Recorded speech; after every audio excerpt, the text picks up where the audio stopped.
Madam President, I rise today to honor a very special group of Americans, the soldiers, the sailors, the Marines, and the airmen who have fought bravely for this nation, but who have received the very highest distinction that any member of the armed forces can earn, the Medal of Honor. Since 1863, presidents of the United States have awarded the Medal of Honor to more than 3,500 of the bravest men and women ever to wear the uniform of this nation. Each one has demonstrated valor, gallantry, and heroism above and beyond the call of duty, with acts so selfless, so extraordinary, that they stand as beacons of courage for future generations.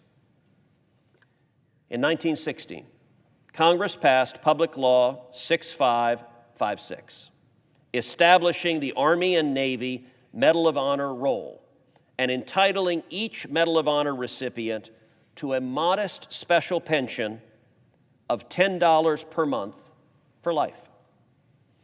Over time, that monthly amount has gradually increased from $10 to $100 to what stands today at approximately $1,400 per month. But Madam President, let's pause and think about that.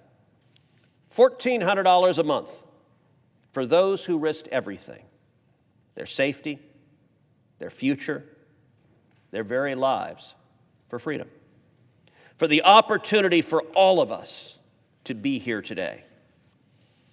Today, there are 61 living Medal of Honor recipients, 61 men who faced unthinkable odds, who put their country before themselves so that the rest of us could live in peace. We cannot truly ever repay them. There is no sum, there is no medal, there are no words that can measure up to their sacrifice.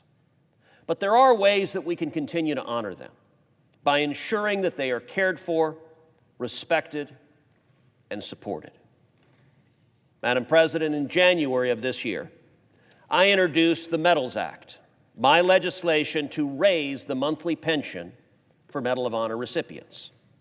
This legislation is a way for this nation to say, we see you, we remember you, and we will not forget what you have done. Many of these heroes spend their time traveling the country, speaking to school children, visiting military hospitals, and strengthening the very fabric of America. This monetary increase will allow them to continue those efforts and to reach more communities, mentor more veterans, and remind all of us about the cost of freedom. And I'd like to take a moment to recognize 9 Medal of Honor recipients who currently live in the Lone Star State. We honor them and we cherish them. I would also like to recognize the 139 Medal of Honor recipients who were either born in, entered the service from, or died in Texas. These are America's heroes, and they are heroes for the great state of Texas. Now, I'd like to take a moment to recognize the Medal of Honor recipients with us here in the gallery. Lieutenant Colonel William Swenson and Colonel Paris Davis. In just a moment, I will propound a unanimous consent request to take up and pass H.R. 695, the House-passed version of the Medal Act that passed the House 424-0. I urge my colleagues to join me, as our companions in the House have already done, in supporting this measure, in passing it into law, in sending it directly to the President's desk to be signed into law, and showing that when it comes to honoring our nation's very greatest heroes, we are united and we speak with one voice. Madam President, I ask unanimous consent that the Committee on Veterans Affairs be discharged from further consideration of H.R. 695 and the Senate proceed to its immediate consideration. The clerk will report. H.R. 695, an act to amend Title 38 United States Code and so forth.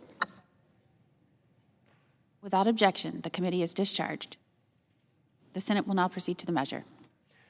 Madam President, I ask unanimous consent that the bill be considered read a third time and passed, and that the motion to reconsider be considered made and laid upon the table. Without objection.